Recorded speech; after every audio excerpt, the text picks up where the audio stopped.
Good evening, everyone. So we will start with a lecture. Okay. The topic is the topic is covalency and excitation theory.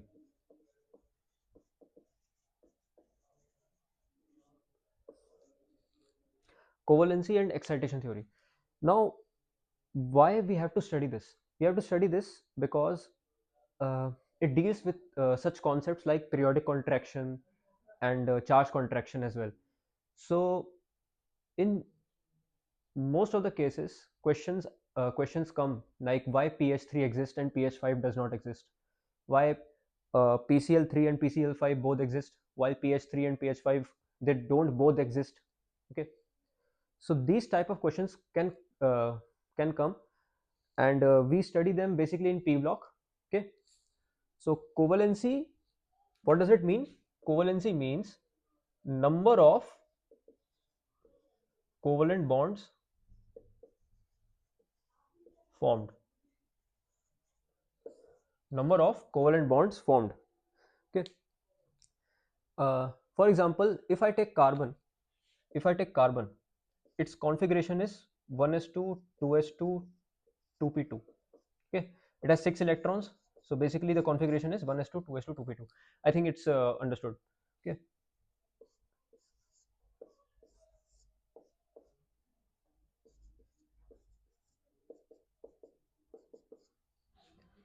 like this we have to write the configuration and fill the electrons according to Pauli's exclusive principle and Hund's rule. Okay, and now see, carbon has two unpaired electrons. Carbon in its p subshell has only two electrons, and these two are unpaired. Okay, so these two unpaired electrons will form bonds. Therefore the covalency of carbon will be, therefore we can say that covalency of carbon is 2. Covalency of carbon is 2. Why? Because bonds will be formed by these, by when we pair these electrons. Okay, when we pair these electrons with other electrons, then we will say that the bond is formed and its covalency is 2. That means it is forming two bonds. Yeah, it is forming two bonds, but it is not the truth.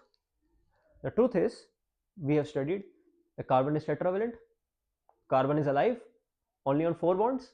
Okay, so why is it so? Why is it so? Because this is the ground state of carbon.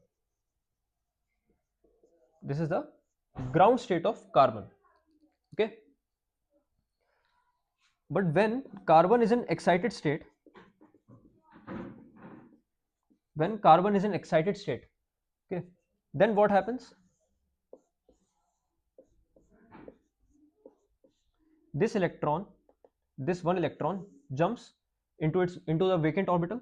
This electron jumps into a vacant orbital, so 2s 2p.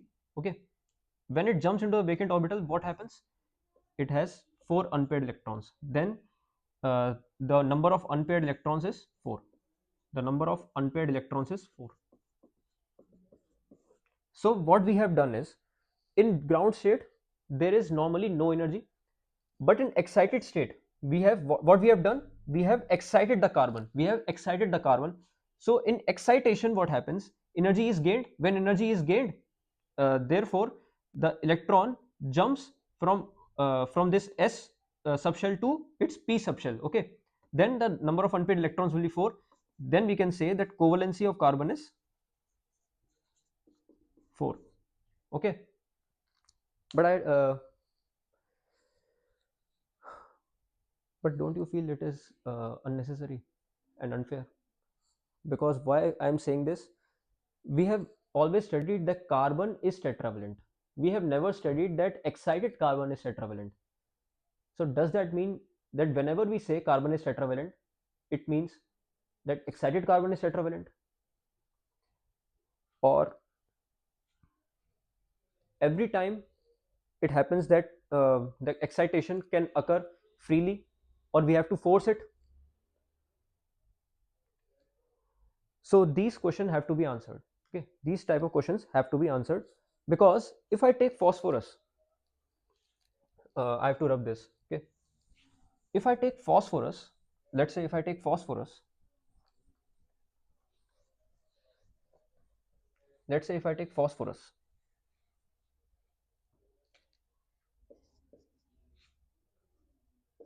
1s2, 2s2, 2p6, 3s2, 3p3. In phosphorus,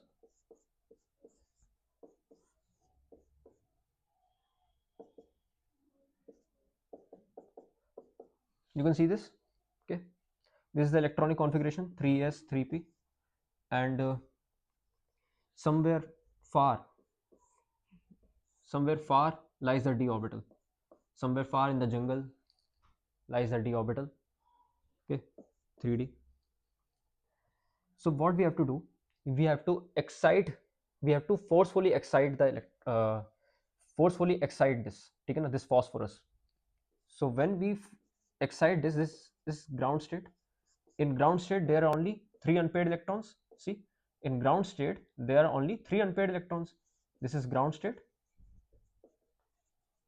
3 unpaired electrons.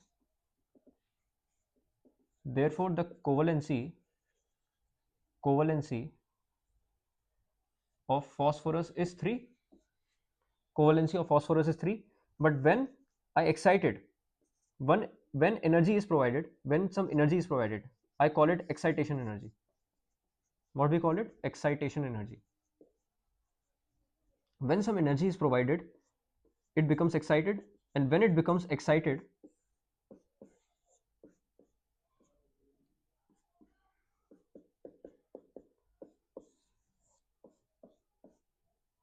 you can see this happens. It jumps from its S subshell to D subshell. It jumps from S subshell to D subshell.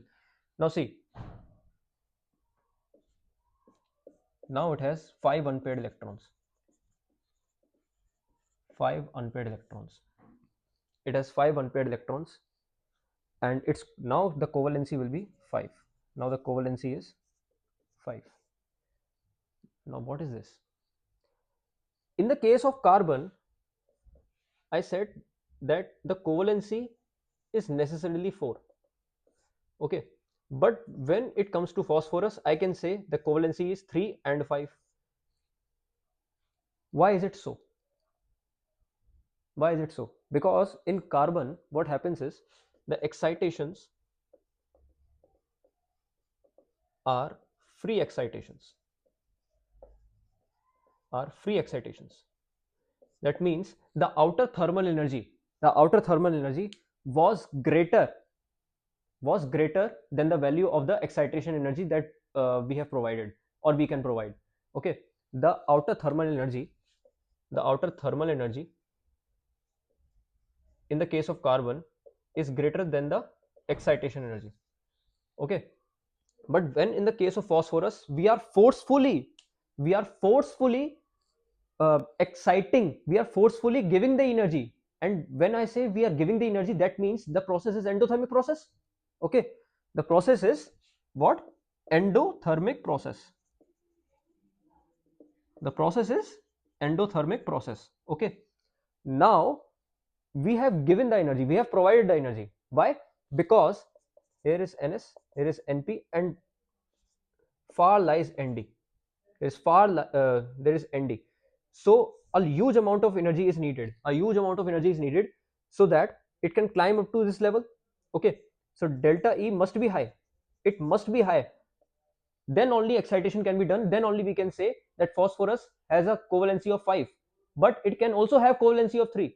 Okay, it can also have covalency of 3 as well when we are not exciting it. Okay, but when we are exciting it, when when it is excited, what happens? It covalency becomes 3 and 5. But in the case of carbon, there is no forceful excitation, because there are free excitations, and thermal energy is greater than delta E.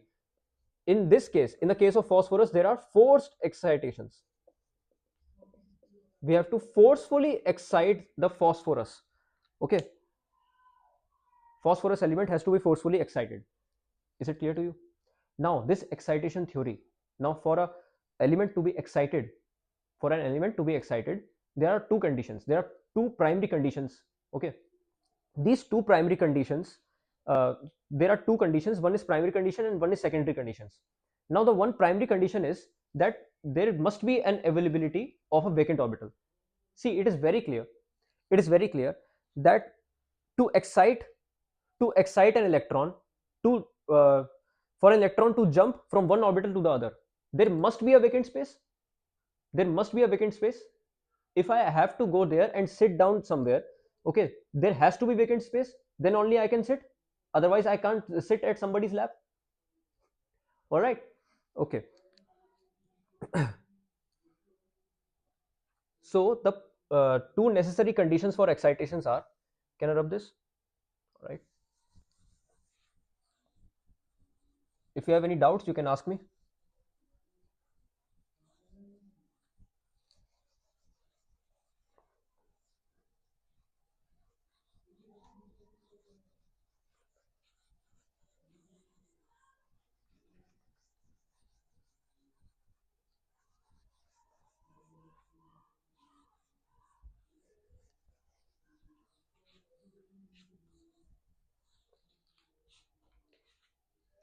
For an element to be excited, for excitation, for excitation, two conditions must be followed.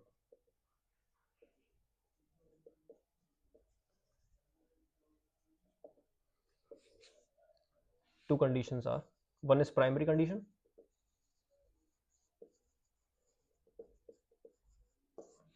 and the other one is secondary condition.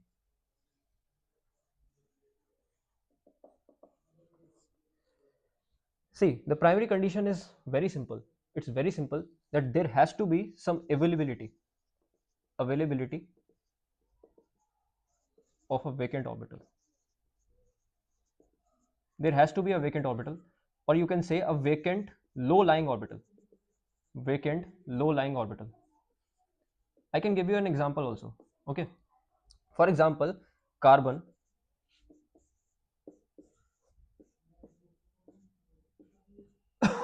It has a vacant orbital. See, this PZ. PZ is a vacant orbital here. PX, PY, PZ. In this, PZ is a vacant orbital. Okay. PZ is a vacant orbital, so the electron can jump from S to P easily. There's no problem. Okay. But in case of nitrogen, what happens is, in case of nitrogen, there is no orbital here. It, I mean, it is there, but it is not low-lying orbital. Okay, it is not a low-lying orbital because 2p3, 2p, 2s, 2p, and there is not 2d. In the case of nitrogen, there is no 2d. 2d never exists. Okay, 2d doesn't exist. So there is no low-lying orbital in nitrogen. No low-lying orbital in nitrogen.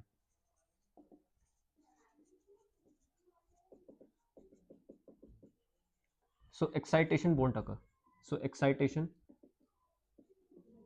won't occur. Have you understood this? Okay. There is no 2D. There is no 2D. Okay. So how can the excitation occur? Therefore, its covalency is 3.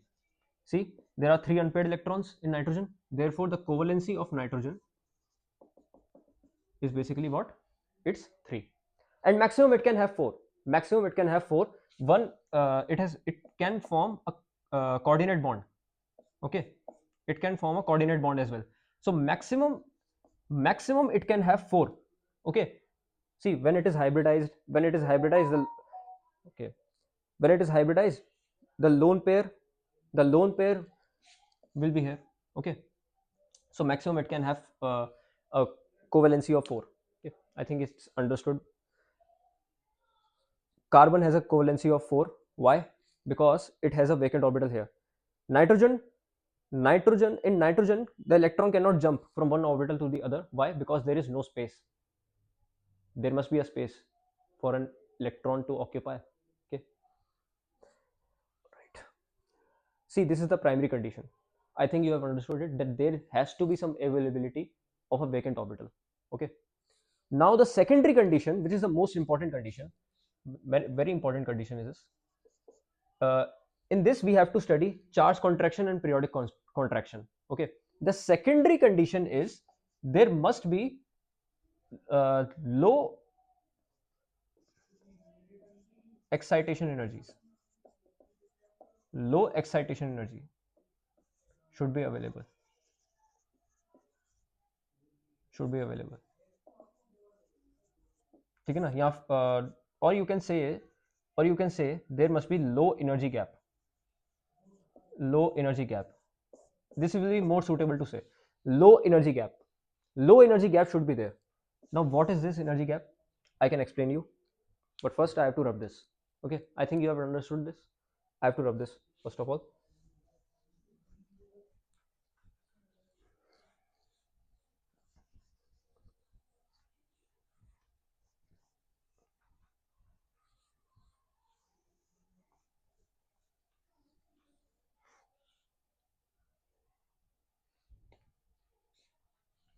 Low energy gap. In this we have to study two types of contractions. Two types of contractions.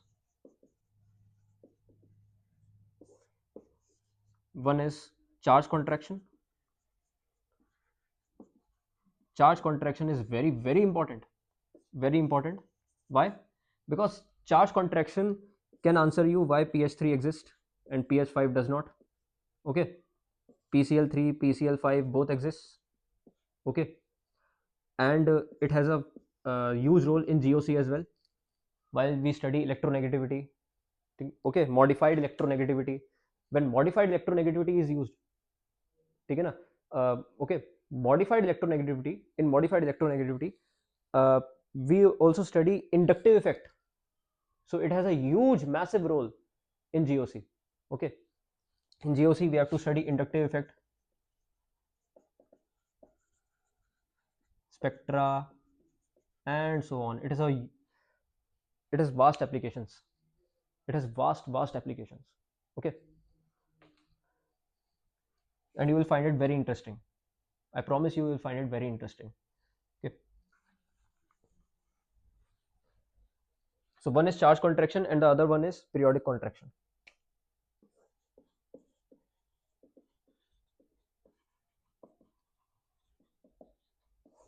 The other one is periodic contraction. And they both are different from each other. They both are different from each other, at least technically. Okay. The main difference is here the valence shell is contracted. Valence shell is contracted. Here valence shell is expanded.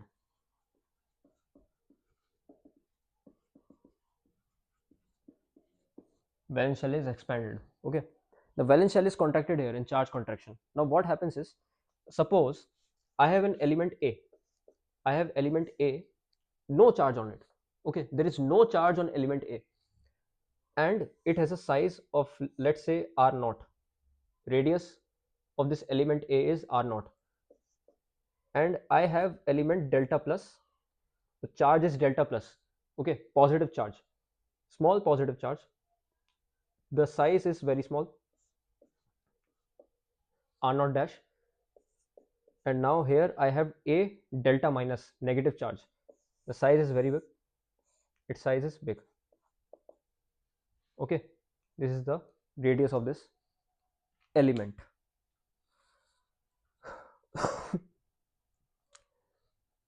Now what happens is, let's suppose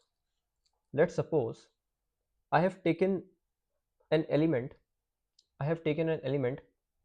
Let's say A delta plus. A delta plus. Now in A delta plus, I know that in the center there is nucleus. In the center there is nucleus which has a positive charge stored in it. Okay, there is nucleus which has a positive charge stored in it. Sort of this.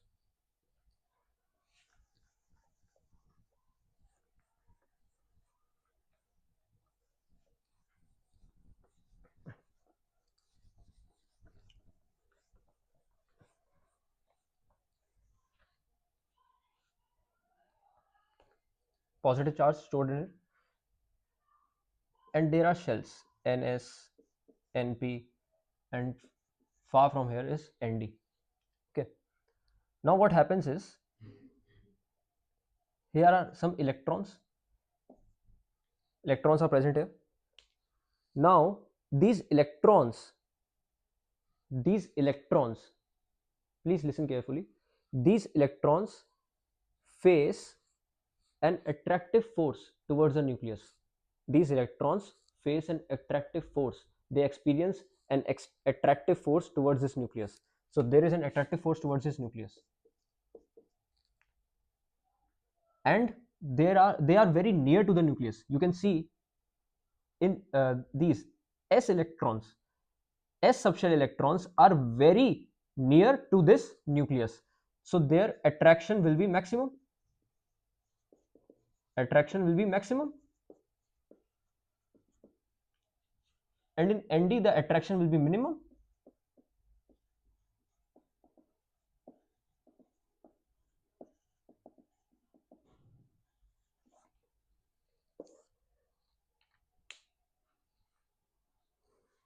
But it's not the main game. The main game here is that the attraction is maximum, but it will be contracted very little. It will be contracted very little. Attraction will be maximum, but it will be contracted very little. Very little. Why it has happened? Because of one concept. Because of one concept of attraction repulsion counterbalance of penultimate shell. Attraction repulsion counterbalance of penultimate shell. See, let's say here is a shell n minus 1, which is a penultimate shell.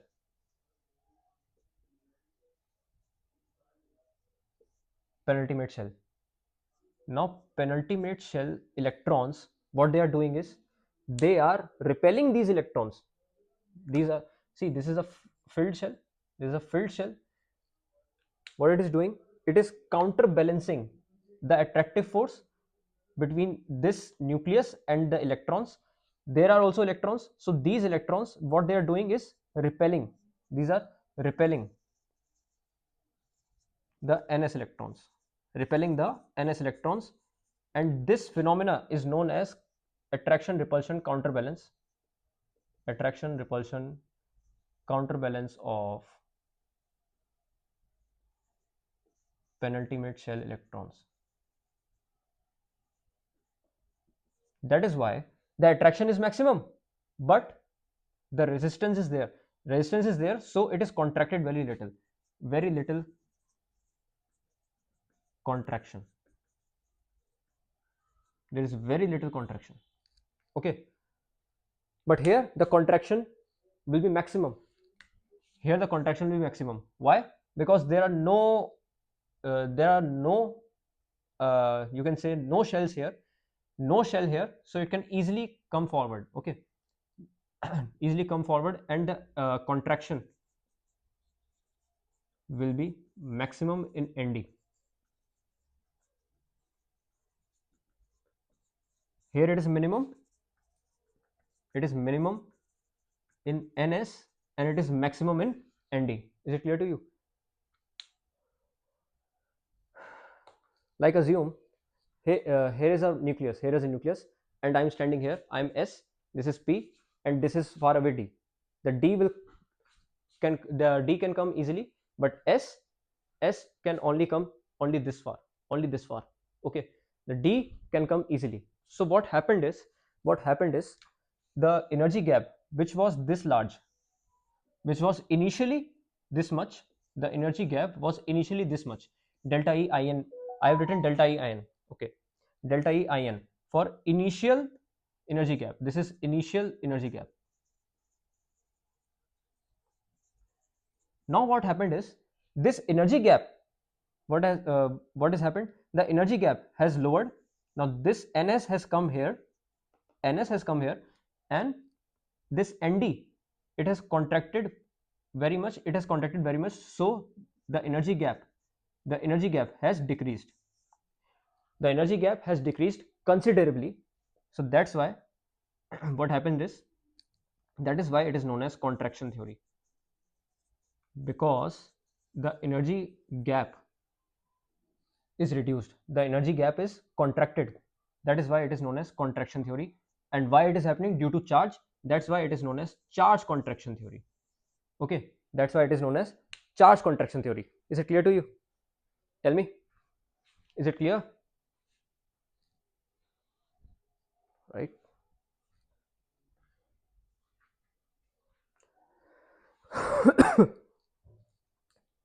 It is known as charge contraction theory.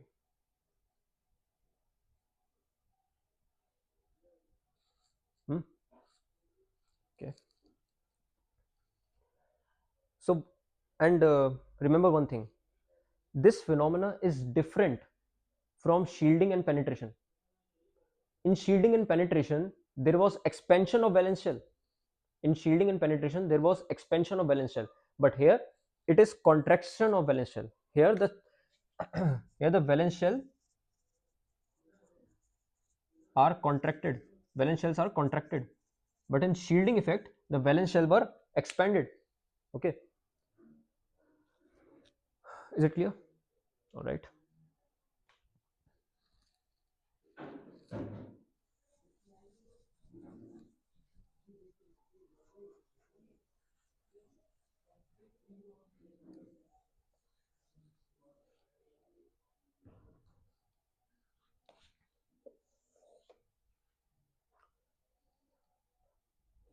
Hmm. Now see, in penetration shielding,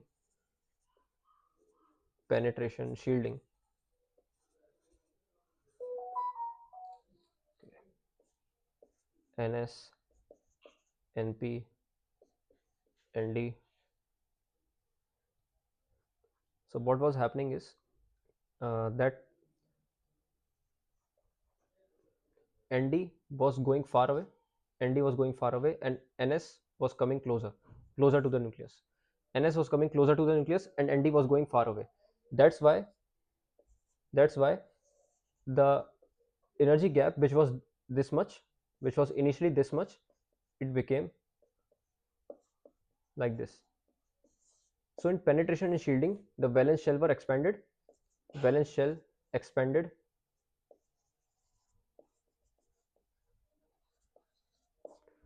but here you can see the valence shell is shrink. Okay, the valence shell is shrunk, and due to this shrinkage, it is known as contraction theory. All right. Now we will see some applications of contraction theory.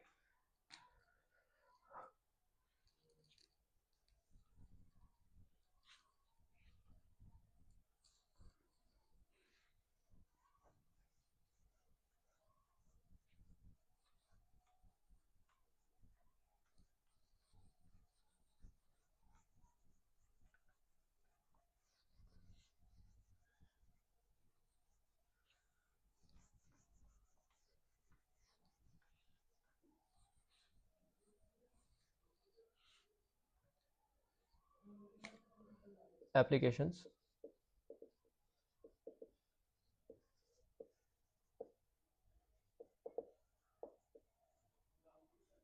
of contraction theory. Let's say, let's say I have taken phosphorus. I have taken phosphorus.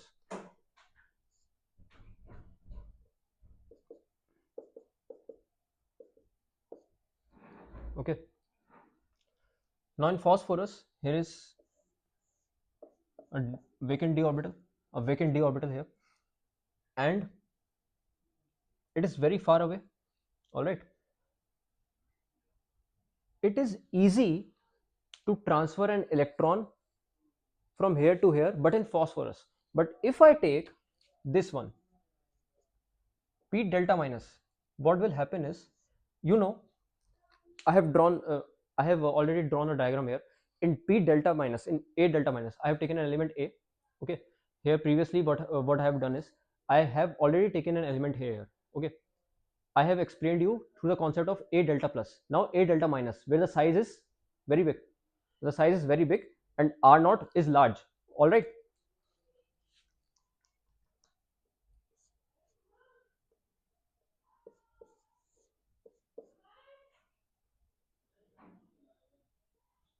size is very big.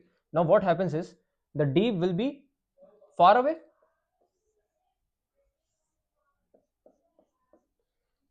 The d will be more far away. D orbital will be far away. It is very far, far away. Now this d orbital, because it is very far away, what happens is the electron cannot go here. The electron is unable to go here. All right. That's why I said in secondary condition. That's why I said in secondary condition. What was the secondary condition? See, primary condition is fulfilled. Primary condition is already fulfilled. But secondary condition is not fulfilled. Secondary condition was that there should be low energy gap. There should be low energy gap. But it is failing this condition. There is high energy gap. There is a very high energy gap. That is why what happened is the electron cannot jump from s to d. Okay, the electron cannot jump or is unable to jump from s orbital to d orbital. Okay, now in case of p delta plus, in p delta plus the size will be very small. Let me rub this. The size is very small.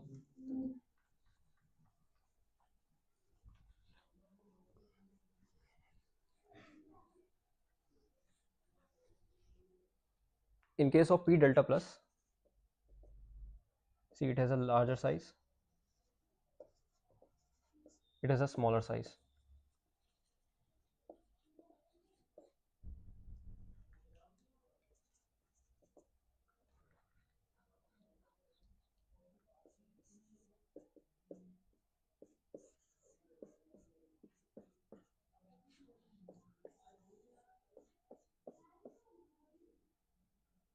See, the d orbital is very near. The d orbital is very near to the p orbital, very near, and hence there is low energy gap. There is low energy gap, low energy gap. So the electron can jump from s orbital to d orbital. Okay, from ns to nd. All right. Hence here the covalency is 5. Hence here the covalency of p delta plus is 5. But here in case of p delta negative, there was only 3 unpaired electrons present, and hence the covalency of p delta negative was 3. Now it is very important. It is very important. Why? Because to make p delta negative, to make p a negatively charged ion, listen to me very carefully. To make phosphorus a very negatively charged ion, we have to attach some element to it which has a lower electronegativity as compared to phosphorus. Okay, we have to attach an element which has a lower electronegativity than phosphorus. Then what will happen? The p negative will extract the electrons. It will act as an electron withdrawing group. Then what happens is, see, p delta negative, it is attached to those elements which has a electronegativity. Let's say x. It has the element x has electronegativity very low, and p electronegativity is very high. You know, it is 15 group element. 15 group element has a higher electronegativity. Okay, but lower electronegativity than halogen. I will tell this later. Okay, I will tell this later. So here p delta negative x x x, here the electronegativity is lower. Electronegativity is lower. Then what will happen? P will extract electrons from this element x. Okay, p can extract electrons from this element x. Then what will happen? It acts as a electron withdrawing group. Okay, and now you can see is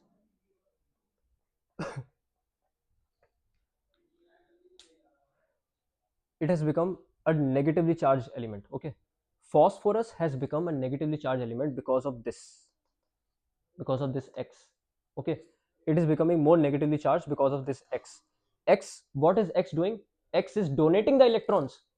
X is donating electrons towards the phosphorus. Okay, and phosphorus is withdrawing these electrons from this element X, and it is becoming negatively charged. And you know, when it is negatively charged, the size expands. When the valence shell expands, then there is high energy gap, and now the covalency of p delta negative becomes 3. Therefore it can only bond to 3 elements at this time. Okay, it can only bond through 3 elements. That is why when p is bonded through hydrogen, phosphorus is bonded through hydrogen. And you know that it is very obvious that hydrogen lies in the first group, p lies in 15th group, and p has a higher electronegativity than H. So what will p do? P will extract electrons from this. Now p will extract electrons from this. What will happen? P will become more negative, and when it become more negative, you know, it cannot form more than 3 bonds. Okay, therefore pH3 can exist, but pH5 cannot exist. There is no pH5. This is the reason why pH3 exists and pH5 does not exist. Okay, this is very, very important for you. This is very important concept. All right. And when, and if I talk about this one, p delta plus, to make, to convert p into p plus, p positive ion, what we have to do? We have to attach the phosphorus element, to some element which has a higher electronegativity than p, this X, let's say this X has a higher electronegativity. Now this X has a higher electronegativity. What will happen? These will extract electrons from this phosphorus, and it will become a positively charged phosphorus. By giving these electrons to this element. Then what will happen is, uh, the size will decrease, the valence shell will be contracted, and there are low energy gap. When there is low energy gap, then the excitation will become easy. Electron can jump very easily with a very short distance. Okay, there is very short distance, so electron can easily jump from s orbital to d orbital. All right, when it can jump, then you can see that the covalency, the unpaired electrons here is 5, therefore the covalency becomes 5. Okay, that is why when p is bonded to Cl, Cl, see, Cl, chlorine, has more electronegativity than p, 17 group. Obviously chlorine belongs to halogen is 17 group. Okay, while p belongs to 15 group, it has less electronegativity as compared to chlorine. Therefore PCl5 exists, as well as PCl3 also exist. PCl3 and PCl5 both exist. So what we have learned is, when there is high covalency, high covalency, then low covalency can also exist. Low covalency will exist, and when there is low covalency, like in the case of pH3, the covalency was 3, but 5 did not exist. So in low covalency, when there is low covalency, high covalency may or may not exist. May or may not exist. Is it clear to you? Why PCl3, PCl5 exist, but not pH5, but pH3 exists? All right. This is the concept of charge contraction, and told you, I have told you, I've made you understood the concept of charge contraction through these applications. All right. Okay. All the very best. Thank you very much. Goodbye.